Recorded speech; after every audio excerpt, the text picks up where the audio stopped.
Okay, there, I've got the camera steadied. And what has happened? So right here, you see this piece is just floating. This piece is broken away. And then here's the rest of it down in here. And my first question would be, how did that happen? Like, what would cause that? Something, you know what would cause that? Dropping this radio onto something out of the cabinet like it is now, and have that thing ram up into here. Wham! There's some funniness going on the bottom of that wire there too. What's going on there? This stuff right in here. This, that looks like a soldering iron strike. An accidental contact with a soldering iron. Okay, I see any evidence of work in here. Now this little capacitor here looks like he's been jammed down. Yeah, that kind of goes with the story I'm telling, that something got up inside here. The radio was set down on something. Gee, that means there could be other components here, other places that have taken a bit of a hit.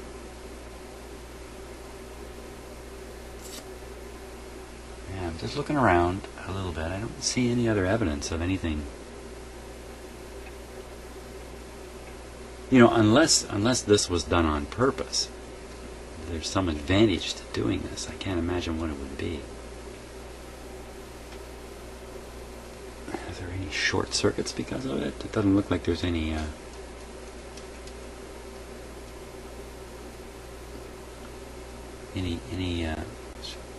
not much clearance right in there. That's pretty tight.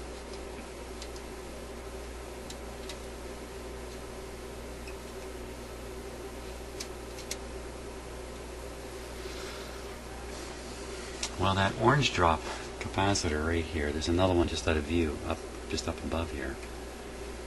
They're kind of catching my eye. They don't look original. They look like replacements. And there's another, I was going to say another oddball, but I don't think it is actually. Yeah. Look at the coating. I don't know if you can see this in the camera. Coating on this one. But it doesn't look complete. Is that normal? It looks like there's a nice coating on the upper surface, but this bottom part here doesn't have the same coating. It might just be the way it's made. Well, getting back to what we're really trying to do, which is determine if this capacitor is not doing the job. Now, give me a chance to test my digital meter out. Some meters you can read AC voltage in the presence of DC. Especially the digital modern meters are likely to be able to do that, or more likely. Older meters, no. If you have AC and DC together, you got a bit of a problem trying to make any kind of reading. Bit of a problem. AC meters read DC. DC meters do not read AC. So I'm going to turn the set back on, and I'll attempt to get a AC voltage reading off the two terminals on the filter capacitor. And we should be seeing something like, off the top of my head, 0.01 volts AC, somewhere down in that range, very low. So let's give it a go here. Okay, a little safety check, especially the power plug. Make sure the power plug is, because I just have these clip leads on it. No, that's good. All is good. Volume this down. Now, I'm going to practice. Before I put power on, I'm going to practice. we will read to the chassis. And in fact, to make this a little easier on me, I'm going to clip my 1 voltmeter lead. These fantastic clip leads I have to the chassis. In the end, this may not be the best place to read to, but we'll.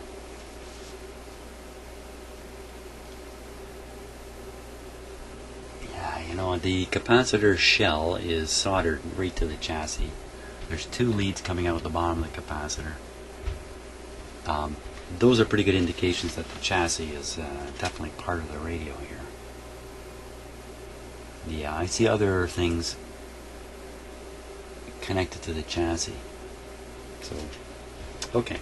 So there's no ground bus in here. They're using the chassis. And right now we'll practice putting in the. Yeah, so I can get at those pretty safely. Get a reading on the meter. Okay, so we'll apply power here. There we go. The set is still switched on. One last safety check. We're good. Still on a voltage restriction with the light bulb. And we can go ahead now and start testing. So you should be keeping your eye on this meter. I'm going to put it up. It's on 20. It's on 20 volts AC. So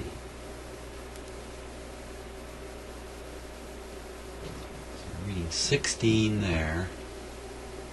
That's awfully high, and we'll read the other one. 14 and 16. So, you know, I think that's pretty darn strong indication when I'm expecting to see 0.005 or something like that. I'm actually seeing 14 volts on it. So power off.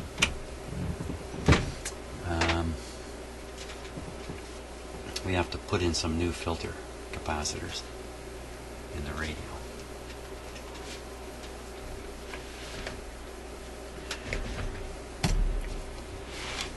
I think once we've done that, we'll be in a position to, my guess is, it's going to work 100%. Even with all these old molded capacitors, I think it's going to work 100%.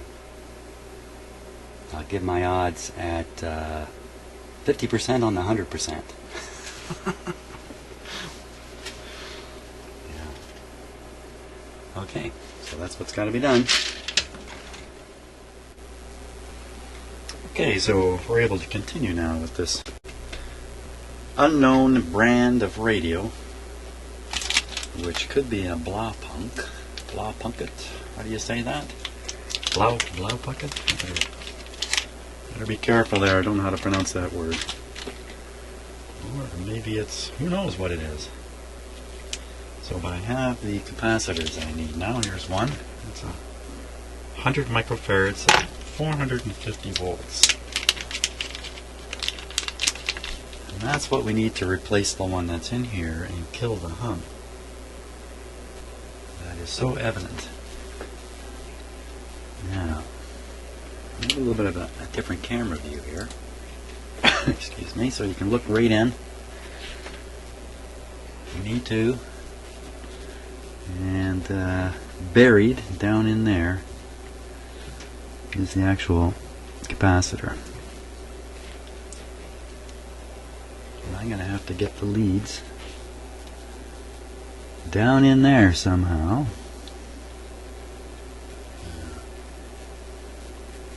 Now just take another look at this before we get into this too far. This piece here.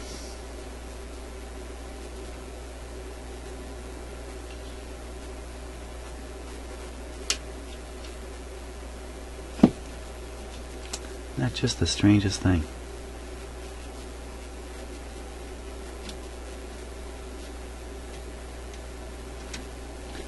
The strangest thing being that this piece is broken away from this piece.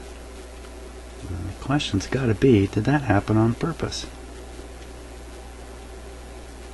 And why? If somebody did that on purpose, why would they do that?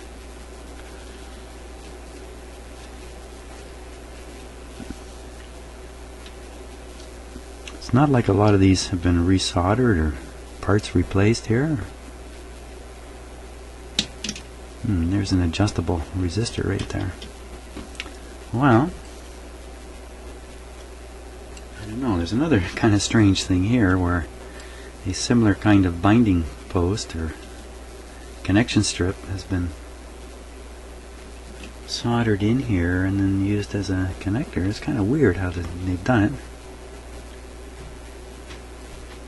Who knows what was going through the minds of those who built this or worked on it. It's just, this is right in the way here.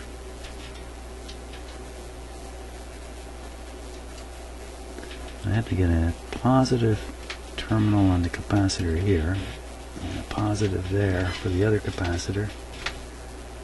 And I need a good ground point. There's one there.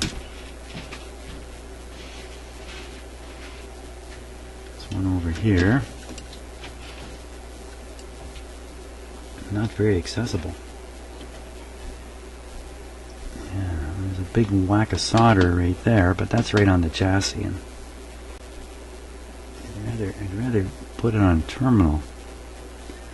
Maybe if I bend this terminal up here. Yeah, I got the microphone two inches from my mouth there. Let me just move it a little bit. So I'm not yelling into your ear. That's a little bit better. Just try to remember that I'm right up against the microphone here. So, yeah, that terminal there.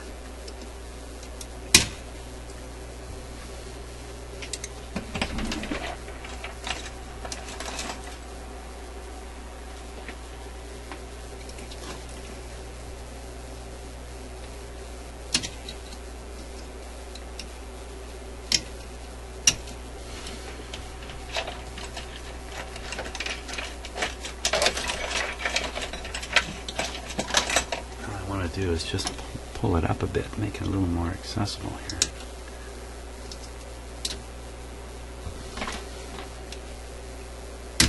Oh, that's really stiff. I'm bending my tool. Wow, that's a really stiff little piece of metal there.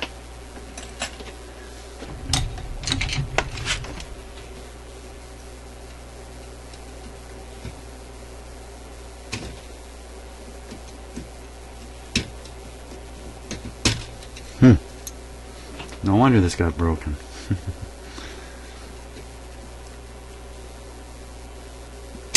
Wow.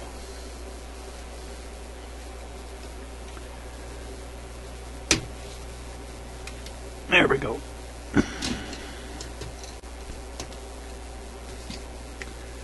Okay, so I can put the ground leads there.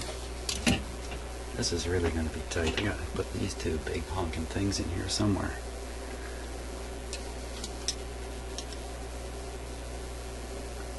Leads are short on this, and these guys too.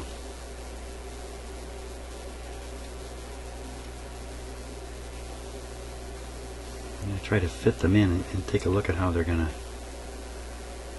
be. Maybe I can go to the other end of this red wire down here. They don't necessarily have to be right here. They can be anywhere that's electrically the same.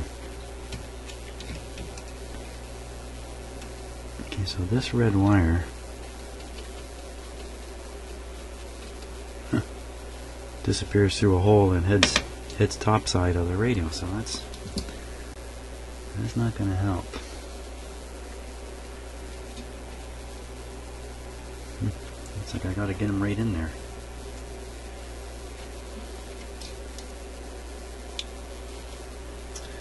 I think what I'm going to have to do is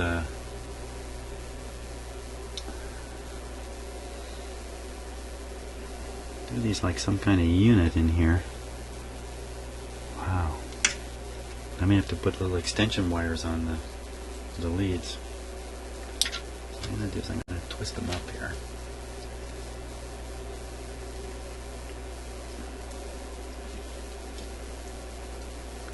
So I can solder an extension stick it down there, and then I can set the length of the extension to anything I want, so that becomes non-critical. And if I want these other two leads to not be extended, just because I think it's easier, I'm not so sure it is.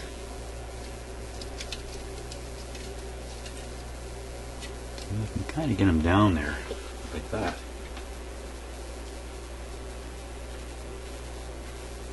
I don't know what to think of that. There has to be enough clearance here.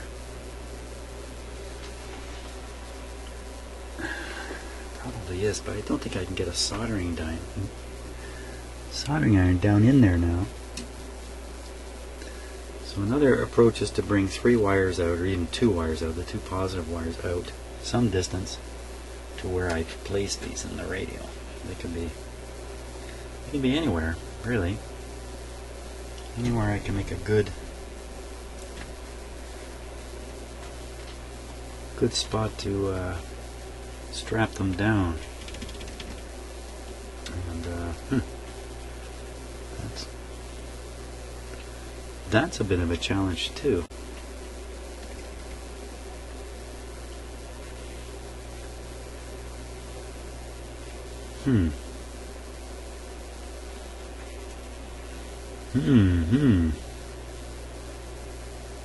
You don't really, I could strap them to one of these wires here, like that.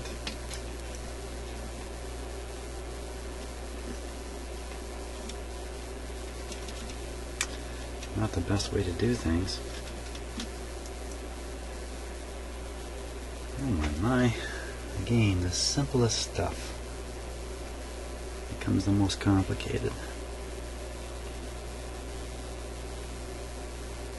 Well, I could fit them quite a distance away if I wanted to, anywhere in the back of this radio.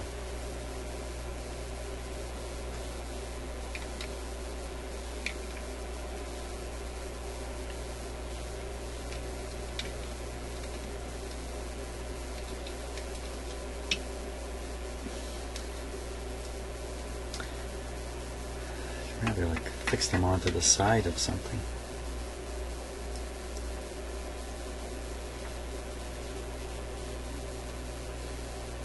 Yeah, this is a kind of a silly situation. There's just such a mass of parts here. It's really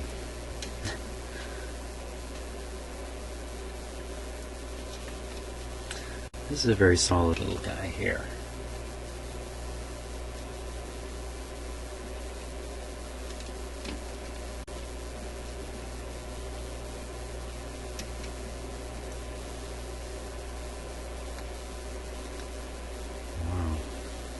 Getting quieter and quieter because I'm getting stumped here. Stumped on the simplest thing.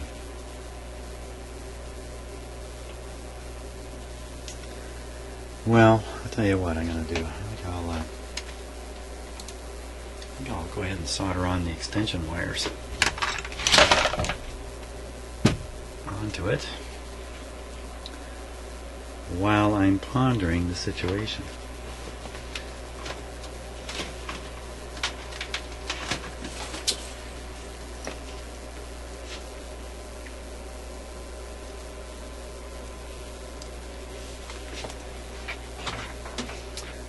This is a quad wire, has 4 wires in it. You can certainly use this.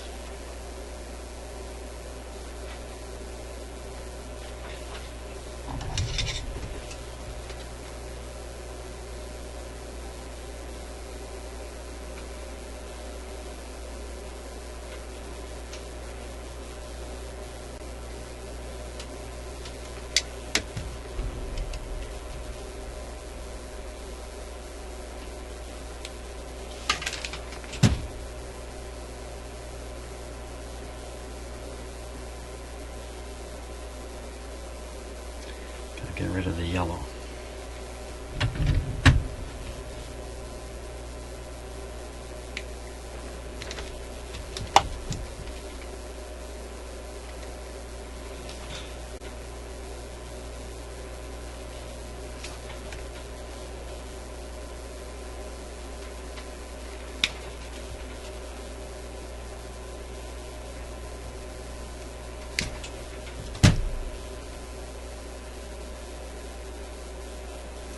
kink that wire.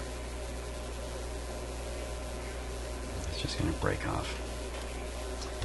Gotta be a little careful when you do your trim insulation that you don't nick the wire a bit, or it's greatly weakened.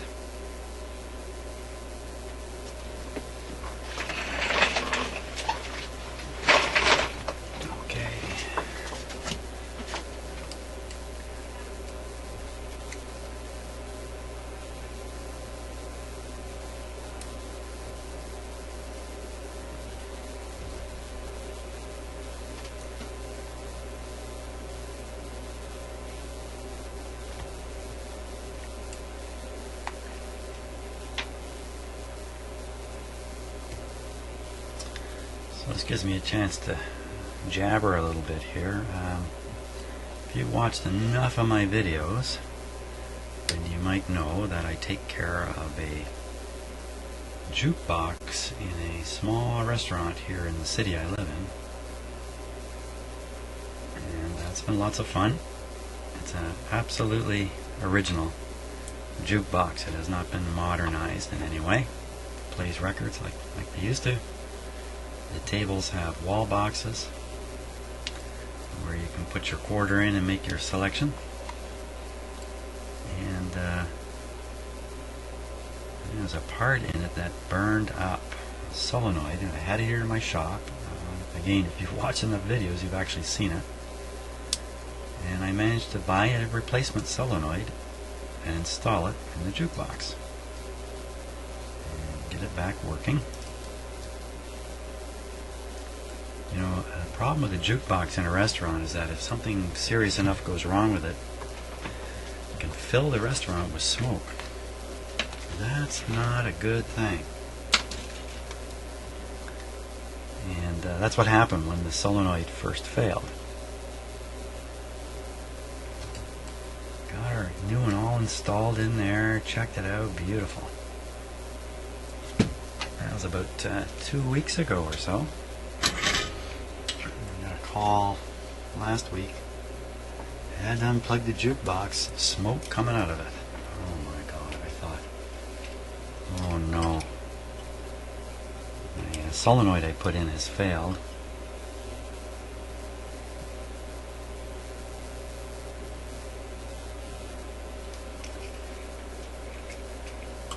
But I managed to get there today in all my running around, and I did a lot of running around.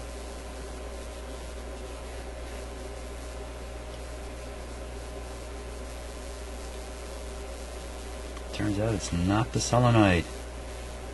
Some other part is smoking up in there. But I didn't have time, and it would have been awkward in an operating restaurant to start poking around in the back of the jukebox. So I just took a look at the part I put in, and it's just fine. But, man, it's a scary thought having a big old machine like that.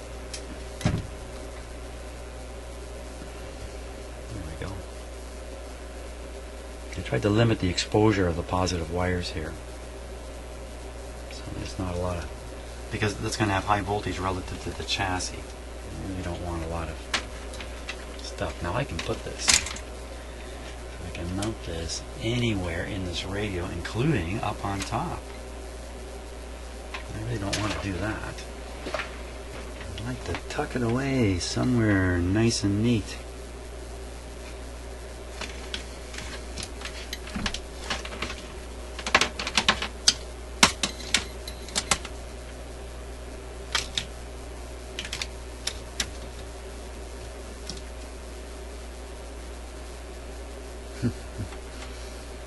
I'm just going to add another layer of parts on top here, which I don't really want to do.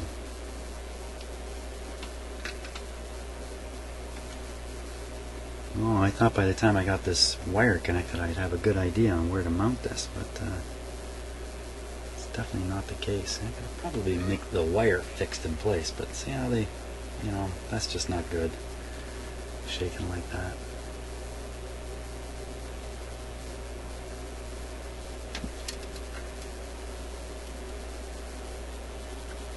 Yikes.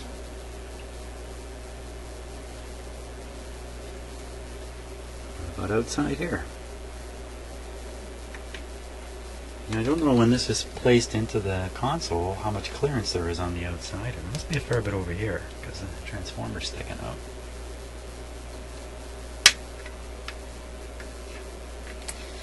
Right on the other side of this is the selenium rectifier. And it looks to be in perfectly good shape. In fact, it may not even be selenium. Well, it probably is selenium because it's got a pretty good heat sink on it, so I really don't want to mount these here where they're going to be heated up by the selenium rectifier. What about back in this corner here?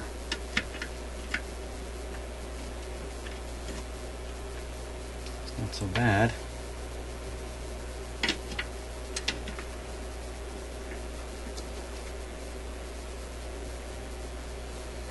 It's a great ground terminal right there, too.